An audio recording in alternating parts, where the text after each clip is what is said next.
राधे राधे। राधे राधे महाराज जी। महाराज जी, क्या भगवत प्राप्ति के लिए किसी एक विशेष गुरु मंत्र का होना अनिवार्य है या केवल राधा नाम जप से ही सब संभव हो जाएगा? अगर आप मानते हैं तो क्या राधा नाम गुरु मंत्र नहीं है क्या? मान लो जैसे किसी संत के मुख से निकला कि राधा राधा जपो, अब उन्हें पकड़ लिया, उनको गुरु मान लिया, राधा नाम को गुरु मंत्र मान लिया, इसी से भगवत प्राप्ति हो जाएगी। महाराज जी, विरह की बात आपके श्रीमुख से कई बार सुनी है, तो क्या प्रभु के प्रेम में विरह की भावना होना आवश्यक है? बहुत दुर्लभ बात है, बहुत दुर्लभ बात है। विरह भगवान के लिए हृदय से रोना ये कोई साधारण बात थोड़ी है, ये बहुत ऊंचाई की बात है, बहुत ऊंचाई की बात।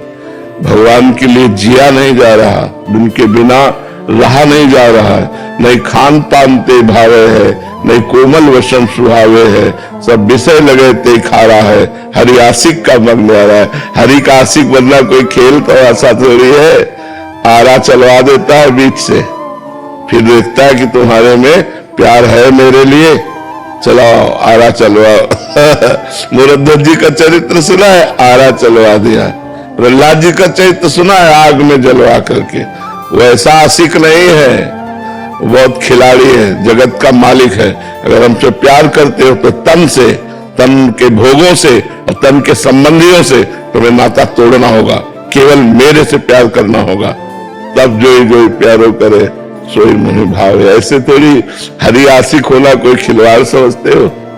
हरि आशिक होना, जैसे हम साधन में बचपन से निकले थे वैसे साधन में हम आज भी लगे हुए हैं। आज थोड़ी कि हमारा काम हो गया, ऐसे नहीं, उससे ज्यादा और साधन, हर क्षण क्षण प्रतिपल नवीन भावना, प्रतिपल ऐसा महसूस होता है कि अभी अधूरे हैं, अभी अधूरे हैं, अभी वो बात नहीं है। हर क्षण महसूस होता है और अधिक भजन करो, और अधिक भजन करो। विरह आ गया फिर क्या, भगवान के लिए तड़प रहा है, रो रहा है, वो जगत को पावन करने वाला महात्मा बन जाता, जो भगवान के सच्चे आंसू भगवान के लिए जो गिराता है, जो मम भक्ति को भोनम पुनात, वो पूरे लोकों को पावन करने की सामर्थ्य रखता है। जो भगवान के लिए रोता है, वास्तविक भगवान के लिए रोता है, कोई साधारण बात नहीं, असाधारण बात है। विजय जी फरीदाबाद से। श्री हरिवंश। श्री हरिवंश महाराज जी। महाराज जी, आपके एक सत्संग में मैंने सुना था कि पूरे जीवन की साधना करके सिर्फ एक बात समझ आई है, मेरी लाडली। महाराज जी, मेरी लाडली की ठसक हृदय में कैसे आए?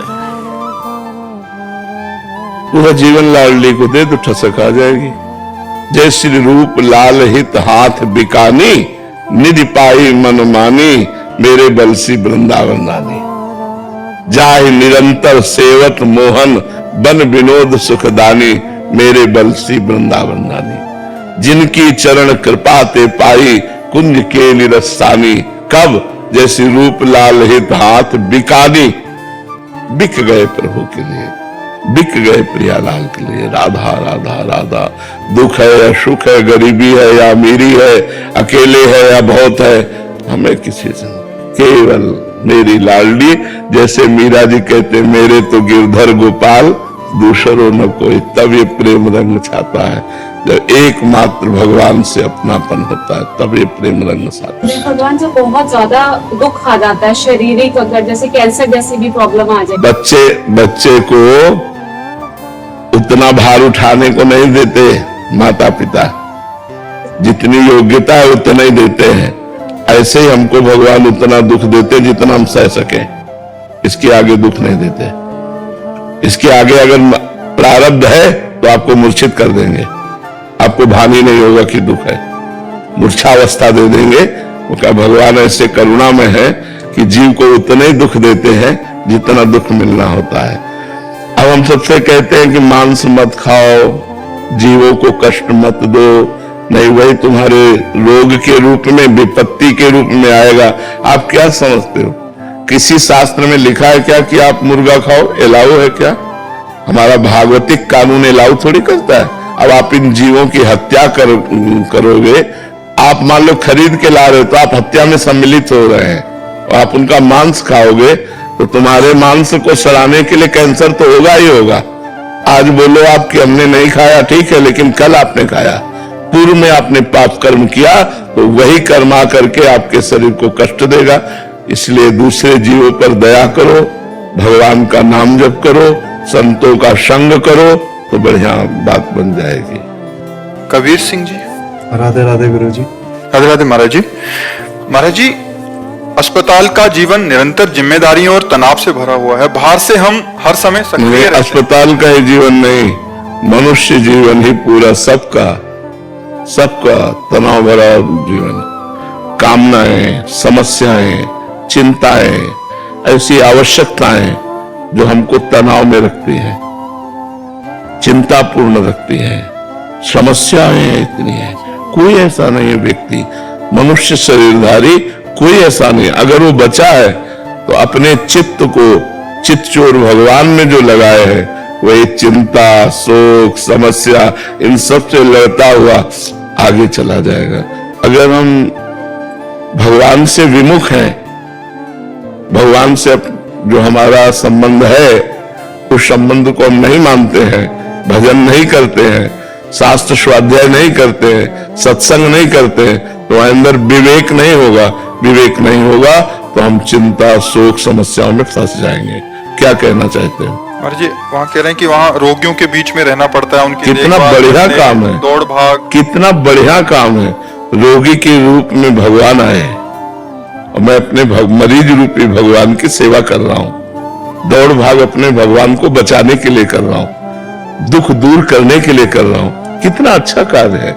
लेकिन हमारा जब विचार पॉजिटिव नहीं होता तो वही कार्य हमारे लिए भार महसूस होने लगता है। जब हमारा विचार पॉजिटिव होता है तो वही कार्य हमारे लिए सुखप्रद हो जाता है। एक साथ 10 मरीजों को दौड़ दौड़ कर देखा जा सकता है। क्यों? हमको सुख पहुंचाना है। जब हम भगवान देखेंगे अपने मरीजों में तो हम जी जान की कोशिश लगा देंगे कि उसको कष्ट ना होने पावे, और दौड़ भाग करके हम 10 को देखेंगे कि 10 सुखी हो जाए। यही तुम्हारा भजन बन जाएगा, ये तुम्हारी भगवत प्राप्ति का हेतु हो जाएगा, ये तुम्हारे मंगल का हेतु हो जाएगा।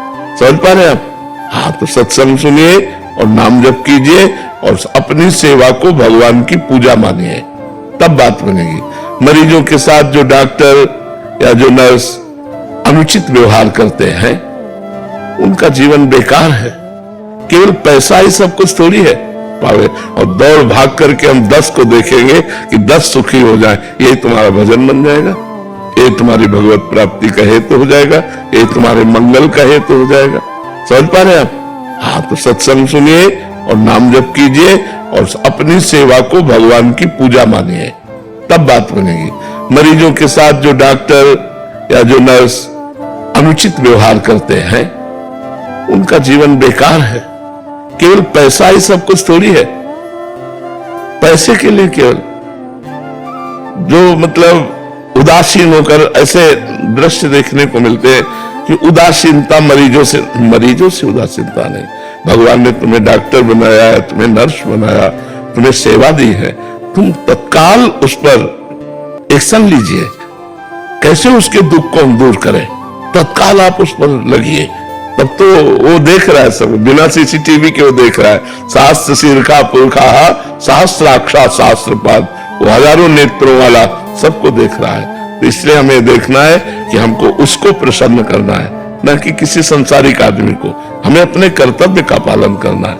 आज हम परेशान हैं अपने कर्तव्य के पालन ना करने से।